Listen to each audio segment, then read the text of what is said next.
शदीद बढ़ती हुई गर्मी में सबसे ज़्यादा जो मसला होता है वो ये है कि आपकी एनर्जी लो। इस रेसिपी के लिए सबसे पहले आपने मिक्सिंग बाउल के अंदर सिंपल शक्कर ऐड करनी है होगा ताकि वो घुल जाए। आधा कप शक्कर ली है मैंने सिंपल, और उसके अंदर अब आपने इसके अंदर घुली हुई शक्कर के अंदर आपने नींबू का रस शामिल करना है। बीज वगैरह इसके अंदर चले जाएँ कोई मसला नहीं है। बॉल, एक बड़ा बॉल लीजिएगा, उस पर इस तरह से छलनी रख कर आपने इस सारे मिक्सचर को छान लेना है ताकि शक्कर के अंदर भी कोई चीज़ें वगैरह होती हैं तो वो भी, और साथ में जो आपको ईज़िली बाज़ार से मिल जाएगा। नहीं तो बनाने का तरीका पाउडर भी मैं आपको बता दूँगी। और इसको बनाकर इसको प्रीमिक्स आपने इस शरबत को अगर डेली इनटेक इसका करते हैं तो आप किस तरह से आप अपनी सेहत को तंदुरुस्त बना सकते हैं। सारी बात है, ये पाउडर फॉर्म में होता है तो आपने अच्छे से घोल लेना है। घोल लेने के बाद फिर जी अब आप तो आपने इसको पहले अच्छे से विस्कर की मदद से इस तरह से इसको भी मिक्स कर लेने और इसके अंदर शामिल कर देने।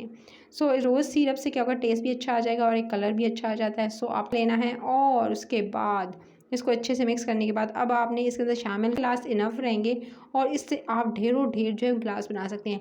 2 से 3 के आप जो है अपने गेस्ट को सर्व कर सकते हैं। तो इस तरह से आपने बनाना है। बनाकर उसके बाद इस तरह से प्री मिक्स बनाकर आप रख सकते हैं या सिंपल सत्तू जो है वो ले लीजिएगा, उसको किसी भी एयर टाइट जार में उसके अंदर थोड़ी सी शक्कर या गुड़ जो है पिसा हुआ शामिल कर